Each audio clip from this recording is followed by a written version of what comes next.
이 말씀이 정확히 77절과 나팔절 사이에 4달 동안의 그 관한 말씀이라고 제가 설명을 드렸습니다. 그래서 예수님이 그렇게 정확히 말씀하신 거예요. 확증해 주신 거죠. 77절 곧 오순절과 그 나팔절 사이에 4달 것을 예수님이 이제 정확히 언급해 주시고 설명해 주시면서 지금 예수님 당시에 요 말씀을 하실 때가 그럼 언제라는 거예요? 지금 예수님이 사마리아 여인을 만나신 가운데에 배경 가운데 이 말씀을 하셨죠. 그러니까 사마리아 여인에게 즉 우리에게 달려오신 그때가 바로 오순절 내지는 77절이었다는 거예요. 맞죠? 그러니까 그 오순절과 77절이라는 그 절기에 맞춰서 사마리아 여인에게 우리에게 오신 거예요. 그리고 나서 요 4달 얘기를 말씀하신 거예요. 추수 얘기를 하신 거죠. 단순히 이 추수는 농작물의 추수 얘기가 아니라 그것을 넘어 그것들이 가리키는 바 그 영적인 추수, 구원. 그래서 그 구원의 예로서 사마리아 여인이 등장한 것이고요. 그 사마리아 여인이 우리라는 거죠. 이건 우리에 관한 말씀이에요. 그래서 예수님께서 이렇게 말씀하신 겁니다. 넉 달이 지나면 이제 추수할 때가 온다. 그러니까 여러분 지금 말씀하신 대로 오순절에 이제 성령 임하고 나서 즉 예수님께서 예언하시고 말씀하신 대로 본인이 이제 십자가에서 죽고 부활하신 다음에 이어서 오는 오순절에 성령이 오셨잖아요. 그 오순절의 성령으로 이제 교회에게 이제 교회가 생겨났고요. 교회의 구원이 임하기 시작했던 겁니다. 성령이 내려와서 구원이 임한 것이죠. 그런데 이제 넉 달이 지나야 추수한다라는 것은 이 역사 속에서는 외적으로 저 사람은 아직 추수할 때가 안 된 것 같은데 안 된 거 아닐까라고 본다는 거예요. 사마리아 여인 누가 봤을 때 저 여인이 구원받은 사람이라고 그렇게 보일 수가 있겠습니까? 누구한테? 우리도 마찬가지죠. 우리 눈으로는요 몰라요. 저 사람 예수 믿는다고 하지만 늘 연약한 모습이 있을 수 있고 누가 실제로 그 알곡에 들어가 있는지는 주님 말고는 모르는 겁니다. 그래서 우리가 다 지금 그렇게 보이는 것처럼 예수님이 그 상황을 지금 이제 넉 달이 지나야 추수한다라는 말씀으로 설명하신 거죠. 우리가 다 뭐 교회를 다닌다고는 하지만 우리 주변에도 교회를 다닌 사람은 많지만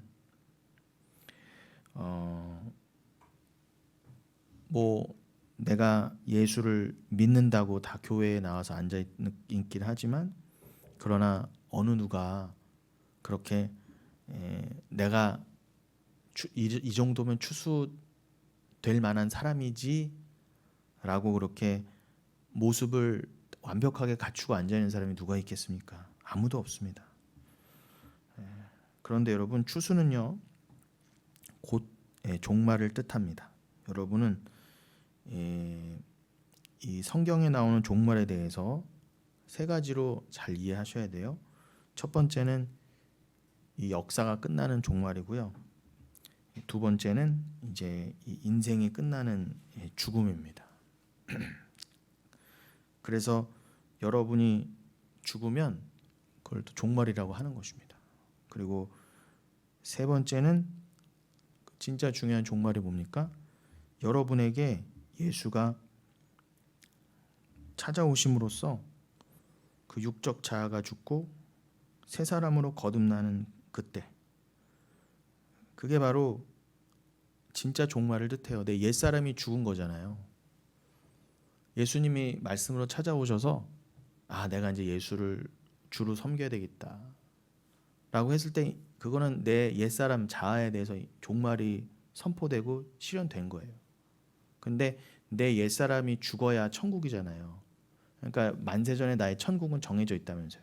그러니까 그 사람이 구원 받을 사람이라면 이미 만세전에 종말과 천국은 이미 예비되고 작정되어 있는 건데, 이 땅을 살면서 시공간에 사는 우리에게 또 예수님이 정하신 때가 있어 그때 성령이 찾아오심으로 그것을 실현하신다는 거죠. 그래서 여기서는 내가 지금 예수 믿고 내가 옛사람을 버리고 구원을 이루어 가고 있는 것처럼 보이지만 어떻게 해요? 이미 그 사람은 정해져 있던 거예요. 구원하시기로 정해져 있기 때문에 이 땅에서 성령을 받게 된 것이지 뭐 그냥 우연히 그렇게 된 게 없다는 것이죠. 그래서 이미 내가 구원받기로 작정되어 있는 자에게, 종말이 허락된 자에게는 이 땅을 살면서 어떻게 해요? 성령이 찾아오셔서 너는 이제 예수만을 위해 살아야 돼, 옛사람을 죽여내야 돼 라고 하는 그 일, 인간 스스로는 할 수 없는 그 일을 위해서 주님이 찾아오세요. 그게 진짜 중요한 종말이라는 거예요. 그게 파루지아라고 그랬죠. 우리는 이미 예수가 성령으로 재림하셨다. 그러니까 여러분, 이 진짜 중요한 종말, 이게 되어 있지 않으면 사실 뭐 역사적인 종말, 이 육이 언제 몇 날 몇 시에 죽는 거, 이거는요 사실 중요하지 않아요. 그러니까 내 안에 성령이 오셔서 이미 그래 난 천국이야라는 믿음이 있는 자에게는요, 이 땅이 언제 뭐 꺼지고 이 땅이 언제 사라지고 또 내가 언제 몇 날 몇 시에 죽는 게 중요하지 않다는 거예요. 그 사람은 이미 초월했거든요. 이 땅을 초월하고 죽음을 초월했잖아요. 그래서 나는 주님이 이 땅에 목숨을 주신 때까지 그냥 열심히 살다가, 열심히 산다는 게 무슨 뜻이에요? 날 위해서 사는 게 아니라 이 땅에서 맡겨주신 삶을 최선을 다해 살지만 최선을 다해 살수록 어떻게 해요? 날 위해 사는 삶을 버려가는 거잖아요. 하나님 이것도 최시업 쌓아가는 삶이 아니라, 그걸 목적 삼는 삶이 아니라, 주님이 그런 거를 복으로 주신다 하더라도 이게 진짜 복이 아니지, 이것들은 저기를 가리키는 바 저게 진짜 복이지, 내가 여기서 함몰되고 창념하고 내가 이걸 얻어내려고 예수 믿는 거나, 이것들은 오히려 내 신앙생활을 때로는 방해하는 것이고 이것들은 배설물로 여겨야 되는 것이지라고 준 것이지, 그래서 근본 복이라는 거지 그것 자체가 복은 아니라는 거예요. 여러분, 내가 뭐 얼마나 더 맛있는 걸 먹고 얼마나 좋은 삶을 산다는 것은 절대 복의 개념이 아닙니다. 여러분들이 그걸 통해서 저기를 아시고 그것을 오히려 버려야 된다는 것으로 아실 때 그게 진짜 복이라는 거지, 다른 사람들도, 세상 사람도 어머 저 사람 예수 믿고 저게 부자 됐나 봐, 예수 믿고 저게 잘 사나 봐 라고 세상도 칭찬해 주는 그거는요 절대 복이 아니에요. 복의 근본이 아닙니다. 그거 오히려 저주예요. 여러분, 예수 믿었더니 내가 복 받았다고, 그건 예수 잘못 믿는 거잖아요. 그건 그런 거 받을수록 저주라니까요. 저주인데다가 그런 게 있을 때는 막 주님이 날 사랑하시는 것 같고 내가 예수 잘 믿는 것 같은데, 그런 거 붙잡고 살면 여러분, 그런 게 사라지면요 예수 안 믿는다니까요. 여러분, 예수님, 주님이 어떻게 나한테 이렇게 괄세를 하실 수 있냐고, 이렇게 주님을 모독하면 모독했지 절대 주님 그 자체를 사랑한 길로 못 나갑니다.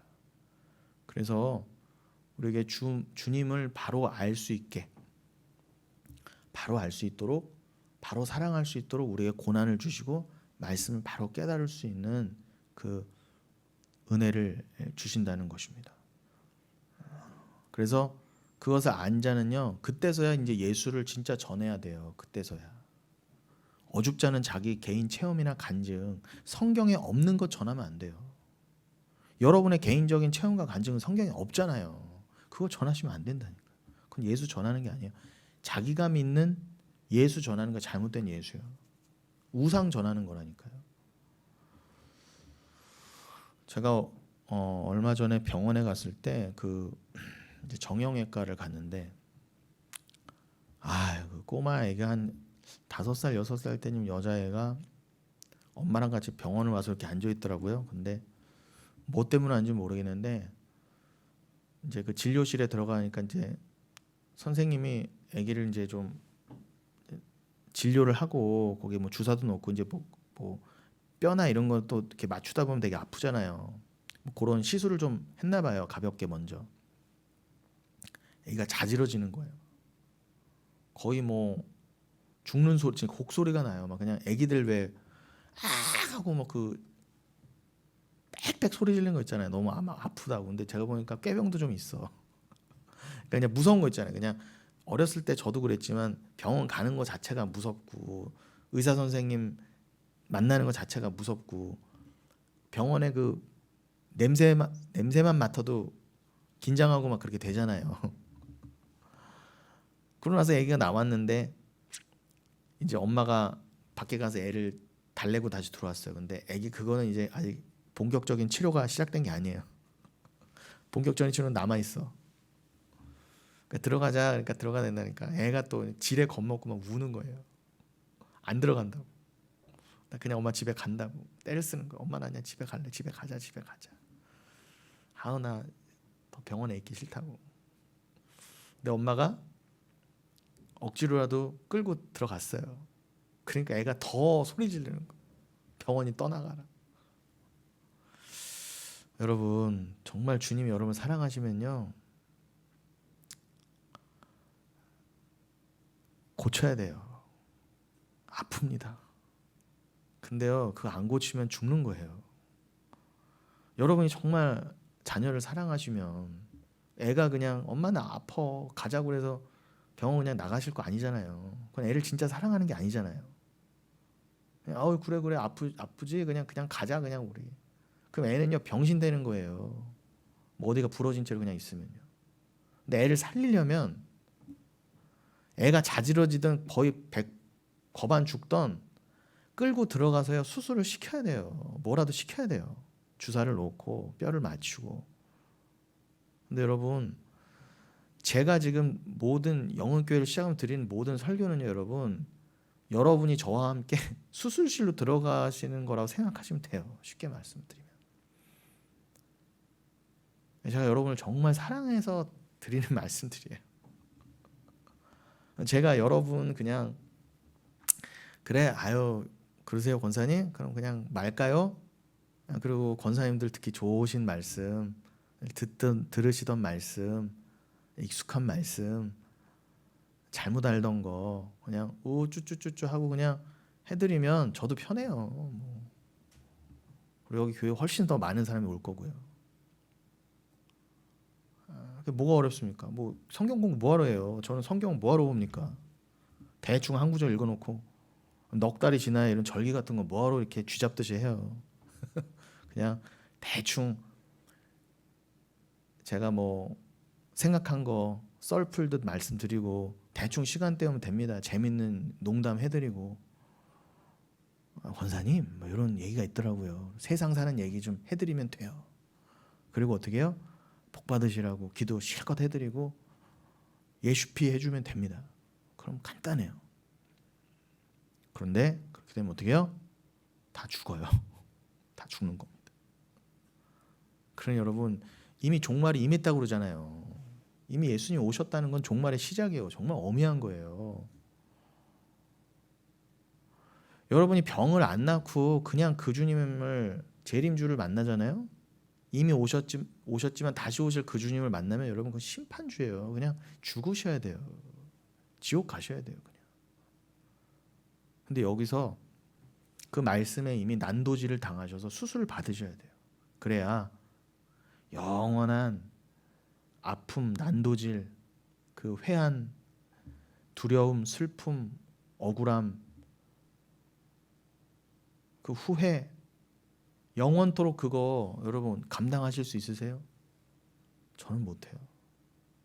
여기서 짧은 인생 말씀 안에서 열심히 깨지시고 말씀에 열심히 수술 받으셔야 영생을 정말 평안 가운데 영생으로 나아가실 수 있는 것이 안식으로 나아갈 수 있는 것이지 그거 좀 싫다고 아우 나 싫어하고 뛰쳐나가시면 그 아이는 영원히 병신되는 것처럼 여러분들은 영원토록 슬피 울며 그 영원히 아픈 채로 계셔야 돼요. 그 지옥에서. 자명한 겁니다, 여러분. 아니, 아기가 자지러지게 우는 것만 봐도 딱 알겠는데, 아, 그렇구나. 우리가 주님 앞에 빨리 매를 맞아야 되는구나. 그거 나 지금 좀 아프다고 자꾸 미루고 이러면요, 호미로 막을 거 가래로 막고요. 차라리 나중에 가래로 막아지면 다행이에요. 근데 제가 보기엔 지금 이미 뚝이 다 터졌어요, 여러분. 저 우크라이나 거기도 댐 터졌죠. 제가 보기엔 거의 균열이에요, 여러분. 말씀 붙잡고 그 거친 세파 이미 다 무너졌어요. 진리고 뭐고 기준이 무너졌다고요.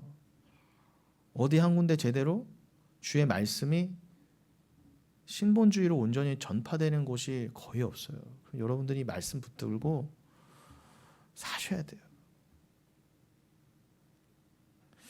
그래서 자, 그 여러분에게 임한 그 진짜 종말, 그 진짜 종말을 알라고 이 역사의 종말도 있는 것이고, 또 개인적인 여러분 지금까지 수많은 장례식들 보셨죠? 그런 장례식으로 보이는 부분적인 작은 종말들도 보여주시는 거예요. 봐라, 종말은 진짜 있다. 최후의 심판과 최후의 종말이 진짜 있다. 그걸 알려주시려고 지금 이 썩어져가는 세상을 보여주시고 여러분 주변에 수많은 장례들을 보여주시는 거예요. 그것들을 보면서 어떻게 해요? 이미 내 안에 임한 종말, 내 옛사람이 이미 장사 지낸 것, 그것을 기억하셔야 돼요. 그 죽음을 주일에 말씀드린 그 설명대로는 나라고 하는 나만을 위해 살던 그냥 이 땅에서 육적 존재였던 이 푸시케가 호프뉴마 그 영, 그 성령을 받아 말씀을 받아 진짜 산 존재가 되지 않으면 그 수술이잖아요. 그게 옛사람이 죽어야 부활이니까 그 호프뉴마 성령이 들어왔다는 거는 내 옛사람이 죽이셨다는 증거예요. 죽이셨다는 증거예요. 근데 내 옛사람이 이렇게 뭐 수술 정도가 아니라 내 옛사람이 완전히 죽지 않으면 그 종말을 성령을 통해 내가 여기서 겪어내지 않으면 여러분 참혹한 지옥이에요. 근데 이미 그 호프뉴마로 들어온 성령, 내 안에 이미 계시는 그 성령은 뭐예요? 만세전에 작정되어 있는 그 말씀이에요. 나는 이 자를 구원할 거야. 그러면 엄마 뱃속에서 죄인으로 태어났어도 이미 구원받기로 작정되어 있는 존재이기 때문에 이 땅을 살면서 반드시 성령이 찾아오신단 말이에요. 그것의 예로서 그걸 설명하시려고 예수님이 사마리아 여인을 찾아오신 거랑 똑같은 거예요. 예수가 성령이라면서요. 예수가 사마리아 여인을 찾아오신 것처럼 여러분에게도 그 예수가, 그 주님이 성령으로 여러분에 찾아오셨잖아요. 그러니까 예수님이 그 사마리아 여인에게 뭐라고 하셨다고요? 오순절에 그 77절 날에 찾아오셔서 여인을 만세전에 그 여인을 구원하기로 작정하셨던 그 예언대로 약속대로 여인을 찾아오셔서 말씀을 전해주셨잖아요. 내가 주는 진짜 물을 마셔라. 생수를 마셔라. 네가 지금 우물에서 뜨는 물로는 안 돼. 그 물로는 네가 구원을 못 받아. 우물물은 뭘 상징해요? 이 세상을 상징하잖아요. 이 세상의 것. 이 세상의 것으로는 네가 절대로 안 돼. 그 당시에 우물물은 엄청 비쌌어요, 여러분. 그 우물물 하나 갖고 있었으면요, 대대손손 떵떵거리고 살 수 있었어요. 물이 제일 중요하니까요. 그 광야 그 더운 지방에서 우물 근원 하나 잡고 있으면 그 지역 최소한 지역 유지 아닙니까? 근데 네가 그 물의 주인이어도 너는 구원과는 상관없는 거야. 그러나 그 물이 아니라 너는, 근데 그 여인은 그 물도 겨우 나와서 받아먹던 여자였잖아요. 찾아서 남들 안 볼 때 몰래 나와서. 근데 그 계속 그 물 마셔도 목마르는 것처럼 이 세상의 것으로는 안 돼요. 그 여인이 그 물을 소유하고 있어도 안 됐다니까요. 그러니까 예수님 뭐예요? 그 물로는 안 되니까 내가 주는 물을 마셔라. 그러니까 여인이 처음에 못 알아들었죠. 지금 이 남자가 뭐라는 거야? 지도 지금 물 좀 한 바가지 달라고 나한테 이렇게 부탁하는 주제에 무슨 당신이 나한테 물을 준다고 그래. 전혀 못 알아들었어요. 그러나 여러분 다 못 알아듣는 게 맞아요. 우리도 사마리아 여인처럼 저 예수가 와서 지금 뭐라고 하는 거야? 저 인간이 뭐라고 하는 거야? 못 알아듣는 게 맞다니까요. 그게 공의의 상징이에요. 왜? 우린 죄인이니까. 죄인은요, 여러분 스스로 절대로 말씀을 알아들으면 안 돼요. 그게 공의의 뜻이에요. 공의가 뭐라고 여러분? 정의, 진짜 말 그대로 정의로운 거잖아요. 그러면은 하나님이 진짜 공의를 설명하시려고 어떻게 설명하셨다고요? 다 우리를 죄인 만드신 거예요. 죄인으로 만드셨다는 건 무슨 뜻이에요? 우리는 피조물이어서요. 원래 스스로 하나님이 될 수 없는데, 근데 그 하나님을 믿고 사랑하라는 그 마음을 가지고 어떻게 해요? 다 하나님을 배반하고 타락해서 어떻게 해요? 내가 하나님이다. 내가 왕이다. 하나님 뭐가 필요했냐? 심지어 어떻게 해요? 하나님을 믿는다고 하면서도 하나님을 철저하게 왜곡해서 잘못 믿고 잘못 전하던 나요.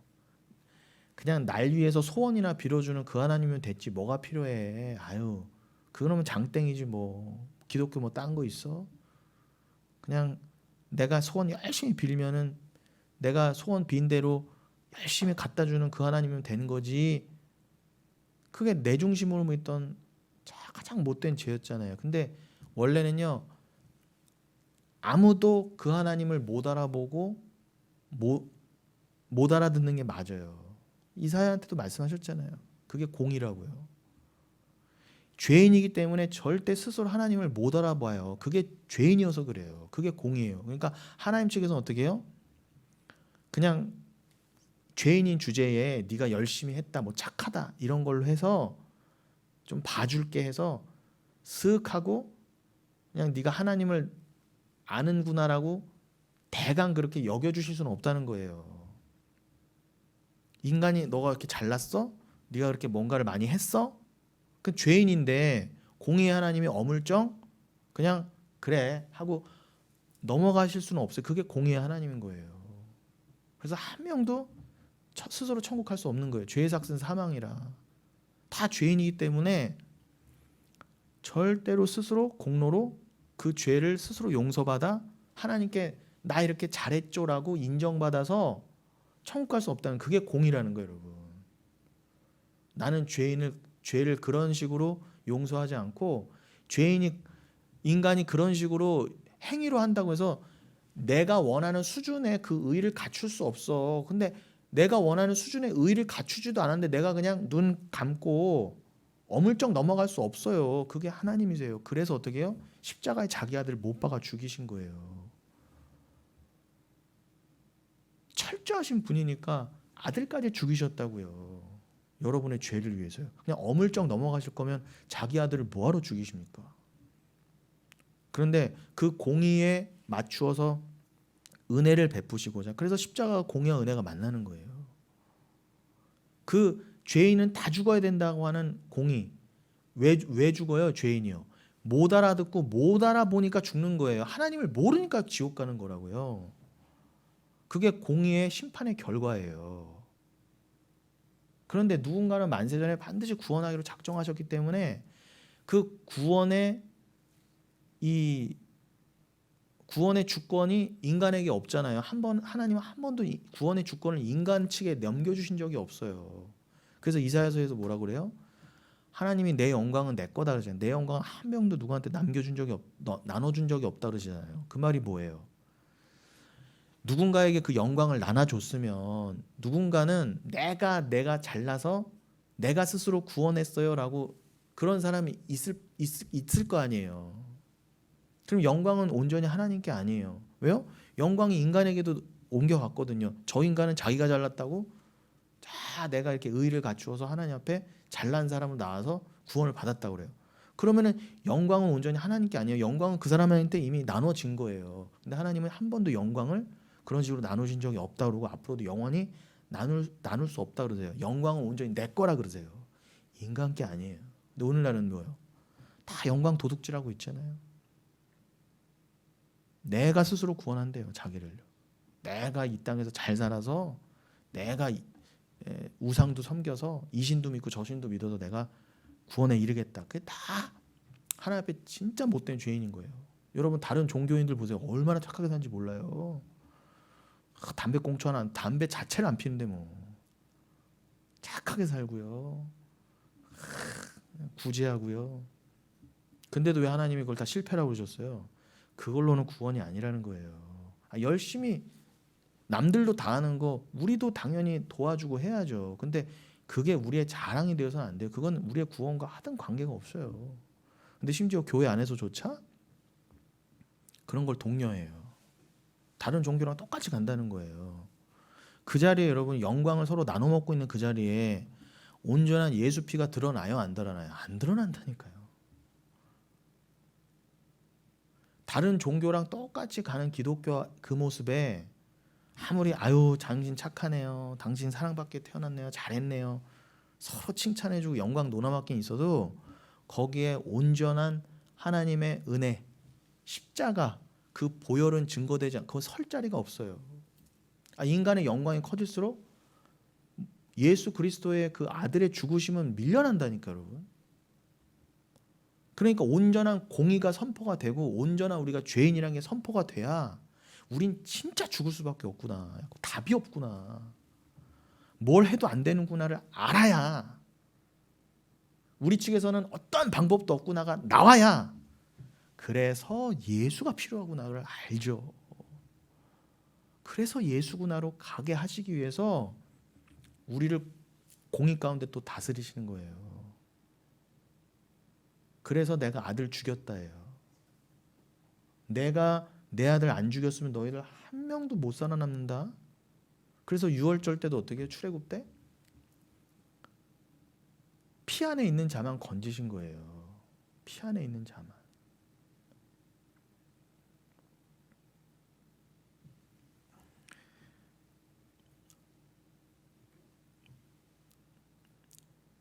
그 피 안에 없는 자는요, 아무리 이스라엘이라도 애굽에서 못 나왔어요.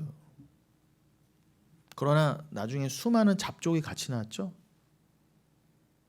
그건 뭐예요? 애굽 사람이어도 유월절을 지킨 자는 나왔단 말이에요. 그러니까 원래 히브리 사람들하고 잡족들이 다 같이 나와서 나중에 어떻게 해요? 12지파로 재편이 됐잖아요. 피 아래서 재편이 되는 거예요. 피 아래서 진짜 그리스도의 백성이 탄생하는 것이지, 내가 히브리 사람이니까 원래 선민이 어디 있어요? 다 똑같은 죄인인데. 중요한 건 보혈이란 말입니다. 근데 인본주의 잔치에는요 절대 보혈이 없어요. 십자가 크게 걸어놓으면 뭐합니까? 결국 예수가 없는 것을. 그러니까 여러분들은 그게 보이시고 들리셔야 돼요. 그래서 사마리아 여인도 원래 못 알아먹었어요. 사마리아 여인이 어떤 여자였어요? 그래도 나름 사마리아 사람, 그래도 나름 뭐 하나님을 안다 하는 북이스라엘의 그 자손이었잖아요. 야곱도 알았어요. 예배라는 걸 해야 되는 건쯤은 알았어요. 근데 예수님이 찾아오셔서 수술을 가하시지 않았으면, 너 지금 나랑 같이 수술방 들어가자, 너 지금 다 뜯어 고쳐야 돼 라고 사마리아 여인을 그렇게 찾아오셔서 안 붙들어 매셨으면은 사마리아 여인은 절대 눈이 열리고 귀가 안 열렸단 말입니다. 우리가 사마리아 사람, 우리가 사마리아 여인이라면서요. 그러니까 지금 무슨 맥락인지 아시겠죠? 예수님이 그 오순절 7.7절에 맞춰서 여인을 찾아와서 내가 주는 생수 진짜 마셔야 돼 라고 그 여인을 깨닫게 된 건 뭐예요?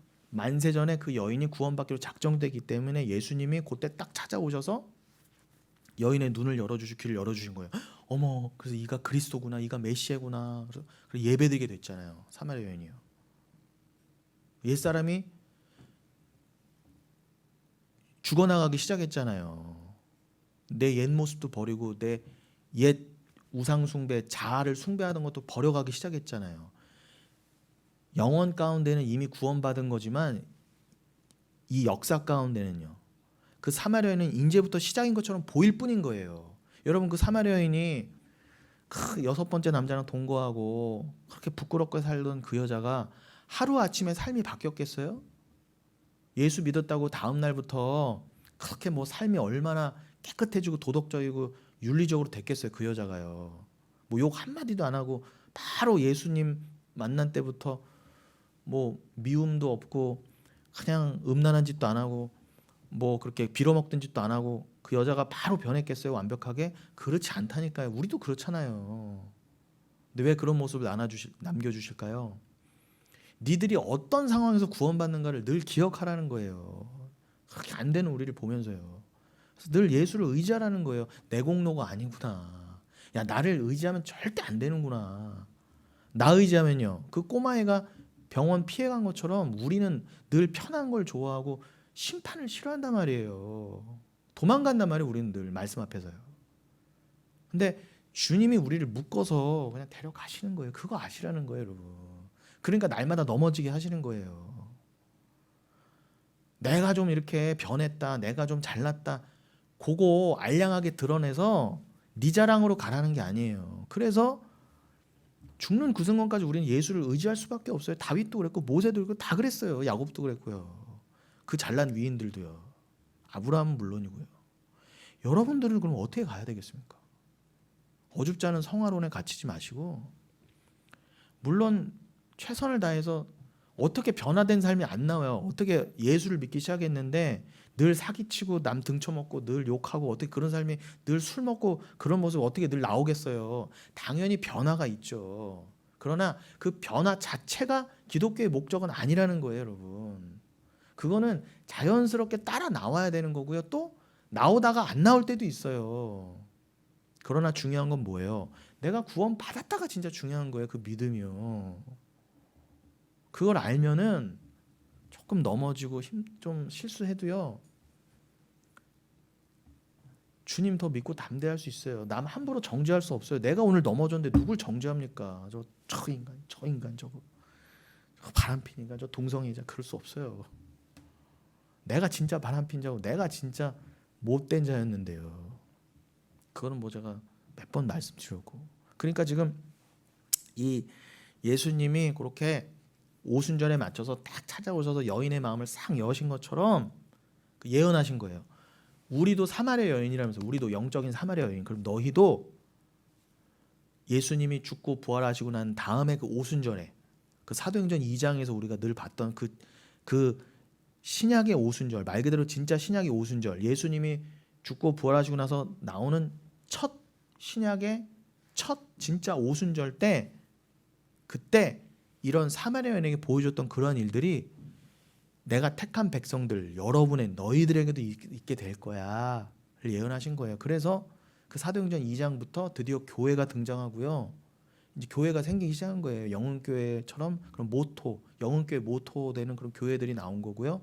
그때부터 신약의 백성들이 만들어지기 시작한 거예요. 성령 안에서 진짜 이렇게 추수가 시작된 거죠. 그런데 예수님이 얘기하신 것처럼 진짜 추수, 그 추수의 완성까지는 몇 달이 있어야 된다, 넉 달이 있어야 된다고 한 것처럼, 그 넉 달이 상징한 건 뭐라고요? 우리가 구원받고 우리가 종말이 시작되고 우리가 추수 안에 들어갔지만 우리들의 진짜 추수의 완성은 아직 시간이 남았다는 거. 이 땅에서는 시간이 남은 것처럼 보인다는 거예요. 마치 초실절에 예수가 첫 열매로 드려지고 나서 온전한 그 수확 때까지는 기간이 필요했던 것처럼, 기간이 필요한 것처럼, 그죠? 그래서 예수가 고린도 15장에서도 부활의 첫 열매라고 그러셨잖아요. 첫 열매라고, 예수님의 부활을 첫 열매라고 표현하셨다니까요. 첫 열매가 뭐라는 거예요? 부활의 우리의 보증이시라는 거예요. 봐라, 예수가 부활하셨잖아. 그러니 너희가 예수 안에 있는 자라면, 만산의 택한 자가 맞으면 너희들도 분명히 부활이 있을 거야. 걱정하지 마. 예수가 부활하신 걸 믿는다면서. 그럼 그 보증이 있는데 왜 흔들려? 이 말씀인 거예요. 그러니까 여러분들 흔들리시면 안 돼요. 그래서 여러분, 이 사마리아인은 이미 구원받고 천국 간 자가 맞지만 예수 믿고 나서 남들이 보기에는 어떻게 해요? 저 예수 믿는 여자 맞아? 때로는 그런 모습이 보였을 거라고요. 진짜 저 여자 저거 아직 정신 못 차리고, 저 여자 예수 믿는 사람이 맞아? 우리는 실컷 늘 그렇게 남을 판단하고 정죄할 수 있어요. 그런데 모르는 거예요, 여러분. 모르는 거예요. 당시에 사마리아 여인이 구원받은 여자인 줄 누가 알았어요, 여러분. 그러니까 우리도 여러분, 성령이 그렇게 예수님이 사마리아 여인을 찾아오신 것처럼 성령이 우리를 딱 찾아오셨잖아요. 그래서 예수님이 사마리아 여인을 오순절에 맞춰 찾아오신 것처럼, 서둘러 찾아오신 것, 그 절기에 맞춰 찾아오신 것처럼, 이 예수님 부활승천 이후에는 진짜 그 오순절에 이 땅에 성령이 확 본격적으로 임했잖아요. 그래서 교회를 만들어내기 시작하셨잖아요.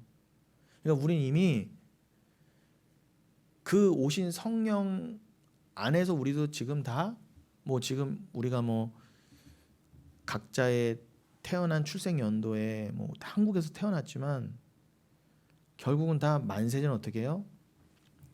그 신약의 진짜 오순절 이후에 다 그 성령으로 이 땅에서 성령을 받아 귀가 열리고 눈이 열리게 될 자들로 정해졌단 말이에요.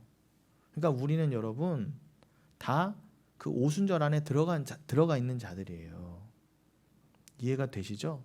네. 그런 우리의 실상을 설명해 주시려고 사마리아 여인의 얘기라던가 사도행전 2장에 그 오순절의 사건이 성령 강림의 사건이 나왔던 거예요. 그게 우리 얘기라는 거죠. 그러면 절기상으로도 넉 달이 필요했던 것처럼 우리도 그 사마리아 여인이 바로 보기에는 저게 예수 믿는 게 맞아라고 보이는 것처럼 점점 그렇게 추수의 모습으로 변해갔던 것처럼 우리도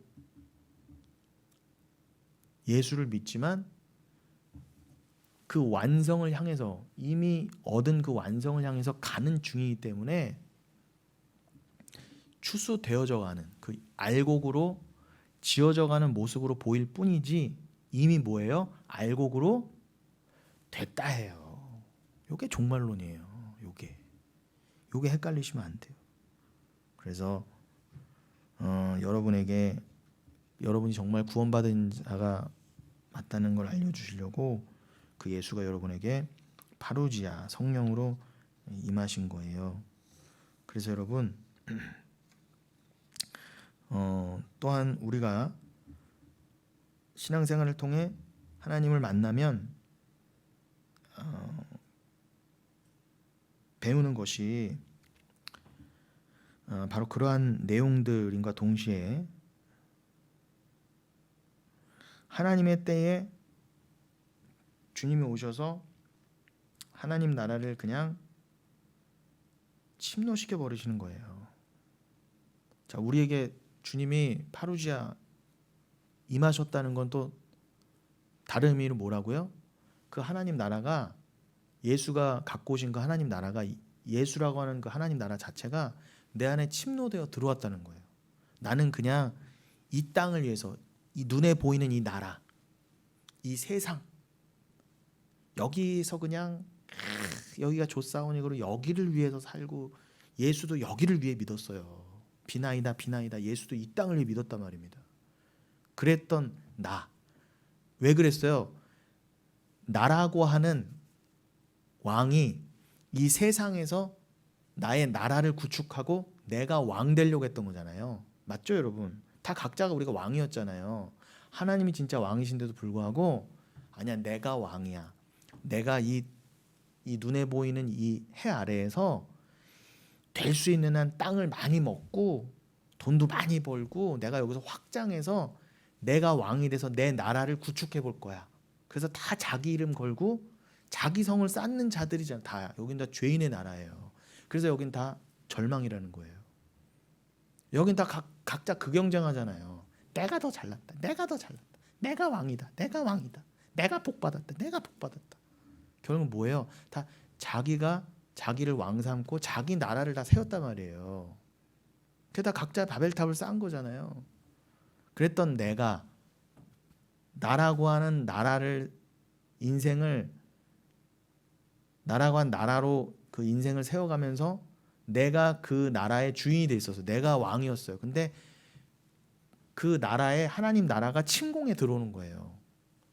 근데 만세전에 내가 은혜로서 너라고 하는 그 나라를 깨부수고 너라고 하는 자아를 죽여버릴 거야. 자아 부인시킬 거야. 그렇게 내가 하나님 나라로서 너를 침략해버릴 거야. 그렇게 마음 먹으셨으면 그 하나님의 침략에, 은혜의 침략에 아무도 저항할 수 없다는 거예요. 인정하시죠? 여러분들이 다 그렇게 해체된 분들이잖아요. 맞아요. 주님 나 항복. 하나님 나라가 나를 먹어 들어왔구나. 항복. 다 두 손 두 발 놓으신 분들이잖아요. 천부의 의지 없어서. 그게 침노를 당한다고도 하는 거예요. 근데 우리가 얘기가 나온 김에 말씀을 드리면 마태복음 11장 12절에 뭐라고 돼 있어요? 주님 세례 요한의 때부터 지금까지 천국은 침노를 당하나니 침노하는 자는 빼앗느니라 돼 있죠. 요거가 우리가 헷갈린 거예요. 그래서 다 어떻게 인본주의적으로 이걸 다 해석해서 어떻게 천국도 내가 가는 거라고, 천국도 내가 뺏는 거라고 그러고, 천국은 침노하는 자의 것이라면서요. 침노하는 자는 뺏는다면서. 그럼 어떻게 해요? 천국도 내가 간대. 추시옵소서. 천국도 내가 공격한대요. 그럼 하나님은 절대로 그 사람들에게 천국을 안 주려고 꼭 지키고 계시다가 하도 공격해 들어오니까 야 내가 졌다, 못 말린다, 야 너 이렇게 열심히 대단하구나, 너 그렇게 기도를 많이 했구나, 너 그렇게 열심히 그냥 아주 그냥 하늘을 찌르는구나, 그래서 어쩔 수 없구나 하고 하늘을 열어주신다는 게 아니에요. 그러면 성경이 너무 안 맞잖아요, 여러분. 아니 성경은 오직 은혜고 오직 믿음이라면서요. 도대체 뭘 믿어야 되는 거야 도대체? 근데 이거에 대한 고민이 없어요. 함부로 전해요. 천국은 침노하는 자의 것이라고 아무데나 갖다 붙여. 열심을 조장하는 거잖아요. 아니라니까 여러분. 큰일 납니다. 그게요 그냥 이게 원래 뜻이 뭔가만 살펴도요 금방 알 수 있는 거예요. 이 말씀은요. 거기에 그 침노를 당한다, 천국은 그 침노를 당한다에서 요 침노를 당한다라는 부분이 헬라어로 비아제타이라고 돼 있어요. 비아제타이. 여기 이제 원형은 비아조인데 비아조가 변형돼서 비아제타이로 됐거든요. 요거를 쉽게 말씀드리면 여러분, 요 부분이 이제 디포넌트 동사라고 그래서 우리나라에는 없는 태예요. 쉽게 말하면 우리나라는 능동태, 수동태밖에 있잖아요. 명확하잖아요. 침노를 한다, 능동태. 침노를 당한다, 수동태. 그럼 뭐 헷갈릴 게 없어 우리나라는. 그런데 헬라어는 죄송하지만 이 혼동태, 중간태라는 게 있어요. 그래서 특별히 요 디포넌트 동사는 뭐냐면은 겉으로는 수동태의 모양을 갖고 있는데 능동으로 해석해야 되는 단어예요. 무슨 말이에요? 천국은 침노를 당한다라고 보이지만, 수동태로 보이지만 해석은 어떻게 된다고요? 오히려 천국이 우리를 침공한다, 이렇게 능동태로 읽어야 된다고요. 그런데 그걸 싹 다 무시하니까 어떻게 해요? 그냥 직역해버리면, 요 비아제타이를 직역하면 여기 수동으로 돼 있네, 그래서 그냥 수동으로 천국이 침노를 당하는 거지, 그냥 요렇게 번역하고 말아버리는 거예요. 아니라니까요. 정확한 해석은 뭐예요? 천국은 우리를 먹어 들어오는 거예요. 묵시. 하나님의 비밀은 지금 예수님이 사마리아 여인을 공략해 들어오셨잖아요. 사마리아 여인은요 아무 생각 없었어요. 그냥 5번째 남자까지 갈아치우고 6번째 동거남하고 그냥 그게 사는 거지 뭐, 이게 인생이지 뭐, 그냥 그러고 그냥 교회 열심히 다니면 되지 뭐, 그냥 그러고 살았어요. 다 틀렸다니까요. 어디서 예배를 어떻게 드려야 되는 형식조차도 다 틀렸어서 그 여자가요. 그러니까 아무것도 아는 게 없었어요. 그 여자는 아무것도 아는 게 없었어요. 하나님에 대해서도 율법에 대해서조차 아무것도 아는 게 없었다니까요. 그 여자가요. 그냥 소문에 따라서 그냥 그래 그냥 이렇게 교회 다니면 되는 거지, 이렇게 하나님 믿으면 되는 거지, 소문으로만 다니고 그냥 다 살던 여자였다니까요. 근데 진짜 사랑하는 그 자면 어떻게 된다고요? 예수님이 서둘러, 그것도 절기에 맞춰서 77절 오순절에 맞춰서 여자를 찾아오셨다고요. 왜 그러셨다고요? 그 오순절 성령이 우리에게 임한 것처럼 그걸 설명하시려고 일부러 예수님이 오순절에 맞춰서 여인을 찾아오셔서, 그런 것처럼 우리에게 찾아오신 오순절 성령은 그렇게 예수가 우리를 찾아오신 게 맞구나, 이렇게 이해하시라고. 그럼 여러분 여러분이 언제 그렇게 내가 하나님을 잘 아는 게 맞아요? 뭐 하나님 내가 천국을 찾아갈게요. 어떻게 하면 좋아요? 여러분이 언제 그렇게 하시고 그렇게 언제 노력을 해보셨어요?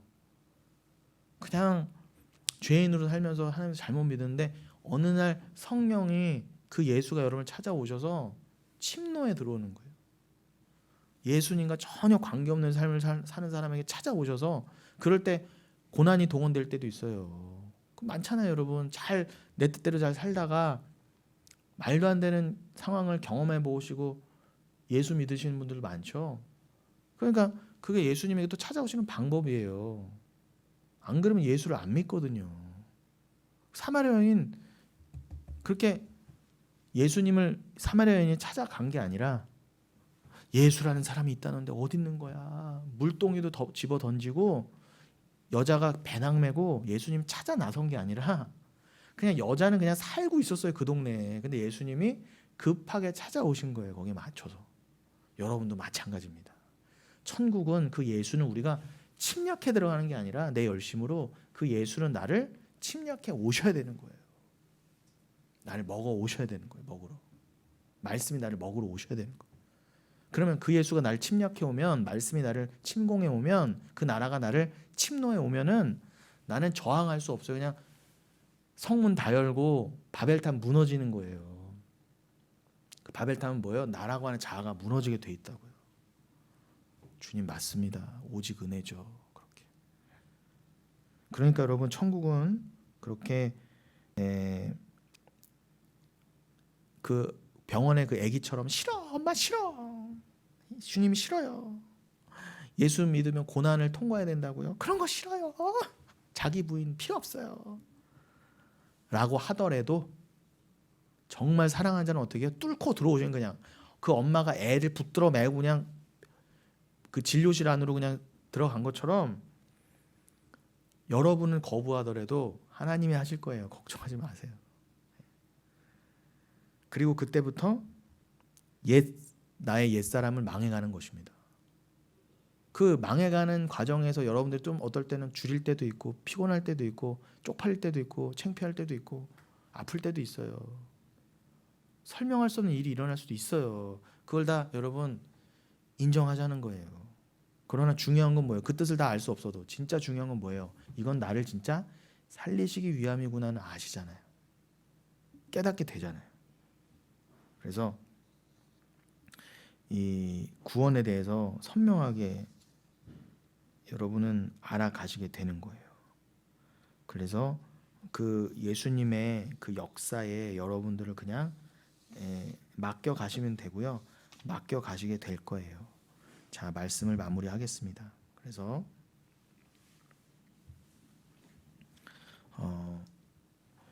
이 지금 예수님이 사마리아 사람과 같이 계십니다. 여러분과 같이 계십니다. 그 당시 유대인들은 사마리아 사람을 굉장히 싫어했어요. 같은 민족임에도 이방인보다 더 싫어했었죠. 그런데 예수님께서 그 부정한 땅, 저주의 땅 사마리아에 가셔서 그곳에서 제일 천대받은 유일한 사람들이 다 잘 때 나올 수밖에 없어서 몰래 우물물을 구하려고 나와야 했던 그 여자. 그러니까 그 여자는요 죄인 중에 괴수였어요. 진짜. 왜요? 다 죄인인데 그 중에서도 그 여인은 뭐예요? 가장 공인된 죄인이었어요. 얼마나 부끄러우면은 남들이 다 물길로 나올 때는 못 나오고 손가락질 받으니까 몰래 나왔겠어요. 그러니까 뭐예요? 사마리아에는 정말 죄인 중에 괴수가 맞아요. 죄인 중에 괴수는 누구? 우리잖아요. 가장 밑바닥에 있던 여자였어요. 근데 예수님이 누굴 찾아오셨다고요? 그 죄인 중에 괴수를 찾아오셨단 말입니다. 그를 추수하러 오시는 거예요. 그 예수님이 진짜 추수꾼이에요. 그러니까 신천지 이런 인간들은 좋은 말들은 다 갖다 썼어. 그러니 여러분, 그러면서 예수님이 그 여인을 만나시고 나서 제자들을 보내시면서 뭐라고 말씀하셨다고요? 보라, 추수할 때가 너희는 4달 남았다고 하는데 넉 달 남았다고 하지만 내가 여기서 이미 추수를 하고 있지 않니? 너희는 내가 심은 것을 역사 속에서 그냥 거두는 것이란다. 그 말씀하신 거예요. 그렇습니다. 이미 추수는 다 끝난 거예요. 결국 그 말은 예수님의 말씀에서 그 창세자 언약 속에서 역사 속에서 여러분들을 추수하는 자로 보낼 것이라는 말입니다. 진짜 추수꾼은 예수님이고요. 우리를 그 추수하는 자로 보낼 것이라는 말씀입니다. 그래서 오직 성령이 너희에게 임하시면 너희가 권능을 받고 예루살렘과 온 유대아 사마리아 땅끝까지 이르러 내 증인이 되리라 하고 그 말씀도 하셨던 거예요. 그러니 여러분, 이미 추수는 예수님이 끝내신 거예요. 그런데 너희들이 뭐 농사의 절기상으로 넉 달이 남았다 하지만 봐라, 난 이미 내 추수를 하고 있다. 그 증거가 뭐였어요? 사마리아 여인을 그 자리에 추수하고 계셨잖아요. 그러니까 벌써 추수는 시작된 거야. 보라, 벌써 밭이 휘어졌잖아. 추수할 일꾼이 필요하구나. 그게 너희들이 돼야 된다. 추수는 내가 하는 거지만 추수는 하나님이 하시는 거예요. 근데 여러분을 그냥 동참시키시는 거예요. 왜 동참시키신다고 그래요? 그 요한복음 4장 했잖아요. 우리가 오늘도 읽으신 뭐예요? 뿌리는 자와 거두는 자가 함께 즐거워하게 하시려고. 심는 자는 원래 하나님이시고 뿌리는 자도 하나님, 거두는 자도 하나님이신데 너희는 노력한 거 하나도 없어. 근데 그 영광에 참여하게 하시려고 너희도 같은 추수꾼으로 그냥 부르신 것 뿐이에요. 그러니 그냥 나도 추수된 자로서 그 추수꾼으로 부르셨다는 것을 감사히 여기시고, 이 넉 달이 상징하는 바, 그렇지. 예수님의 눈에는 이미 추수한 걸로 보이지만 우리 눈에는 아직 부족하고 모자란 부분이 보이지만, 그러나 하나님이 이미 추수하셨다고 한다면 우린 이미 그 추수라고 하는 구원에 이미 들어간 자이구나라는 것을 잊지 마시고, 그리고 여러분 이 기간이 그러니까 하나님은요 반드시 이 땅에서요 추수할 자를 말씀으로 건지세요. 건지실 때 지금 이 말세지말에 얼마나 하나님이니까 급하게 지금 거두고 또 계시겠어요. 그때 여러분들이 그 도구로 쓰임 받으시면서 다른 사람을 보실 때 아유 저 사람은 좀 저기 예수 믿는 사람 맞아. 그냥 그렇게 보이시더라도 모르는 거예요, 여러분. 그럼 모르는 거예요. 누가 구원받으죠? 여러분들은 기회가 허락되는 한 최선을 다해서 예수를 전하시고 그 말씀을 위해 동원되시는 진정한 의미 있는 추수꾼이 되어 가시기를 예수님의 이름으로 축원드리겠습니다.